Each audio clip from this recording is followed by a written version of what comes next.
Welcome back to another book review. I'm really excited for this one, so let's just jump right into it. As you've seen from the title, today we are going to be reviewing the Harry Potter series. Now, this is definitely my number one most favorite book series of all time. I've literally grown up with it like a lot of people have. And I really got to say that this series is extremely unique compared to many others like it. It is so perfectly well written, and I mean, there really is nothing quite like it. And another unique thing about it is that as the books progress, the maturity level of the books grow, just as the characters within the books mature and grow, just like how the actors in the movies mature and grow. And it's really quite fascinating to start out with it. So, starting with, of course, Harry Potter and the Sorcerer's Stone, and as some of you know, in the UK it's referred to as the Philosopher's Stone, and who knows why they thought that we wouldn't know the difference between a philosopher and a sorcerer, but we'll just leave that at that. So, this one starts out with a character named Harry Potter who thinks he's just a normal boy of 11 years old, just living life under his horrendous uncle and aunt and cousin. And little does he know he has a past that he doesn't know about. So basically, certain things start to happen around him in certain situations that he can't quite explain. And once these events take place, he gets a mysterious letter in the mail basically inviting him to a magical school for people just like him. Now, without going too far into detail because I don't want to spoil anything, things kind of snowball from there. And he has to grapple with discovering this new world, which is another amazing facet of this book, is that it's great at introducing you to the wizarding world and everything else that's in it. So he's having to grapple with finding out about the existence of all these things and finding out that already he has enemies that he didn't previously know about. So he's got this mystery that is needing to be solved on top of having to go to school, on top of having to grapple with realizing how things really are. And it really is a fun read, especially if you were a younger person like I was and you got to grow up with this material. There's just, like I keep saying, there's nothing like it. And at the end, there's quite a bit of satisfying puzzle solving and a big twist and reveal at the end. And I just highly recommend starting out with this series. And one thing I will say, it may start out a little childish in the first and second books, but as I've said before, the content matures as the books go along and things get darker and more evil and fascinating. And hardly any other series will you see this level of world building and detail that the author J.K. Rowling has put into her story. Like, it really is amazing just how much she has built up her world. So, moving on to the second book, Harry Potter and the Chamber of Secrets. I really enjoyed this one because, Harry's returning back to the wizarding world after the events of the previous year. And surprise, surprise, there's yet another mystery to be solved. And a running joke that people like to make about Hogwarts School of Witchcraft and Wizardry is like, oh man, I wonder if anybody's going to die this year. But yeah, that's a funny little bit of banter amongst the fans.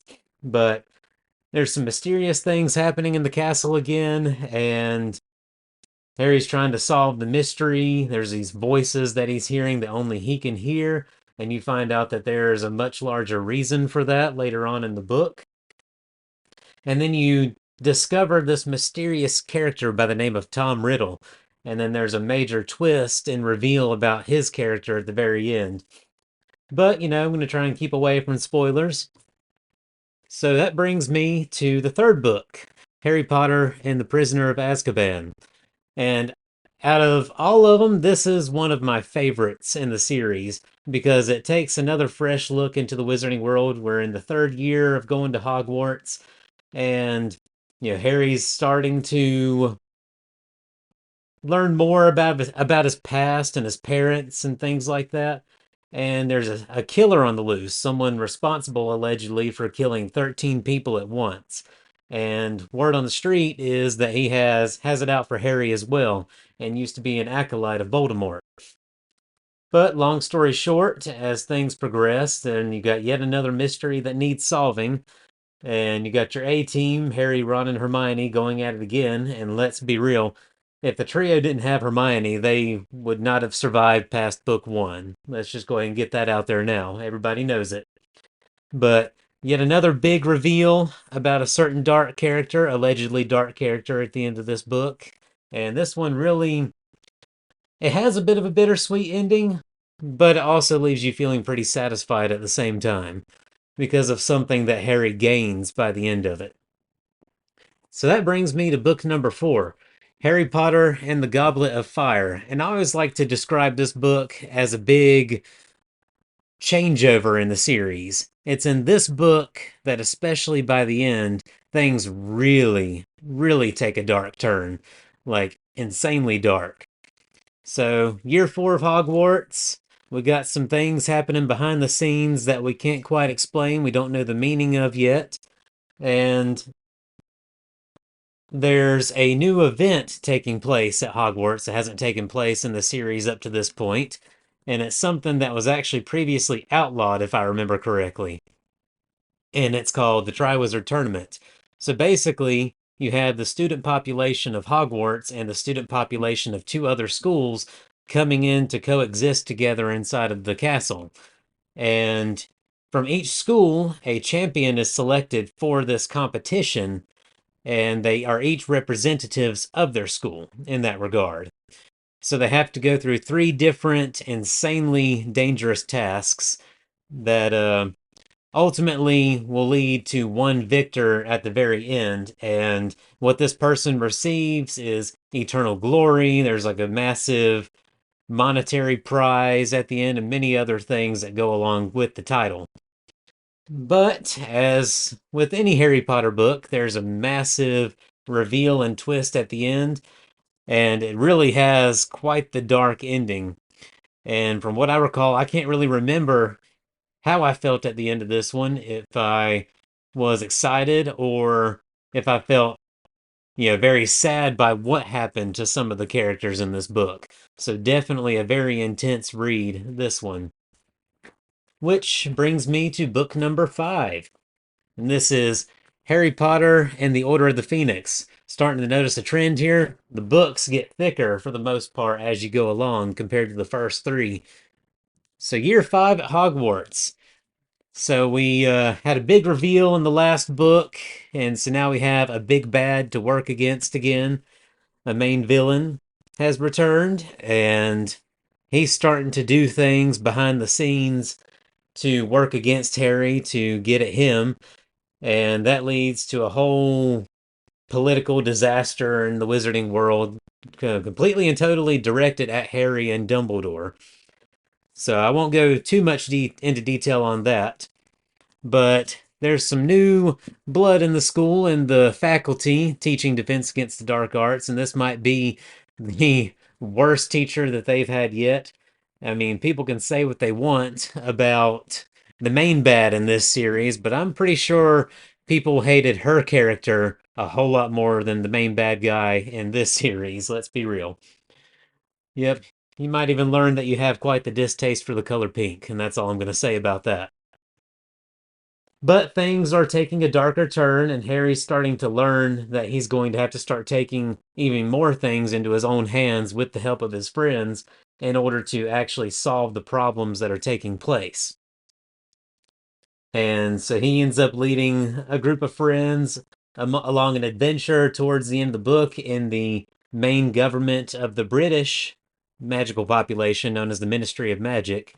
And a whole battle ensues over there that has quite a bit of tragedy in it, but is also a bit satisfying to read at the same time. But out of all the books in this series, I think I enjoyed this one the least. I'm not saying it's bad or anything, it just wasn't my favorite. But all in all, it's still a pretty good book to read. Right? So that brings me to the next to last book, number 6. This is Harry Potter and the Half-Blood Prince. So, again, things are getting darker, more things are happening behind the scenes, and you really start to see a direction that things are going without spoiling anything.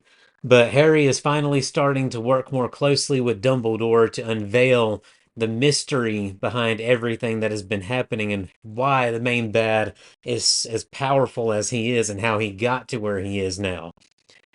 And as yet again, towards the end of the series, you have a massive twist that I don't believe even I saw coming. And it really starts getting you thinking about how or where a certain character, without mentioning his name, actually stands on the whole good or bad side. And that's all I'm going to say about that. But there's a definite, majorly tragic character death in this book that I will not spoil towards the end that will leave you wondering whether or not you even want to continue as that tragic. But there's only one more to go.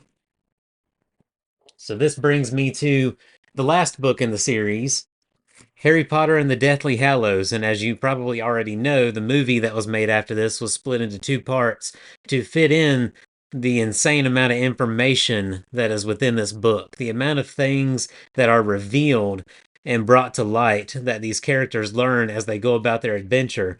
Because at least in the beginning, we're not returning to Hogwarts right away in this story. The characters are finally, our main trio are finally setting out on their own and taking charge and trying to figure things out and trying to solve the problem in order to take down the main bad guy once and for all.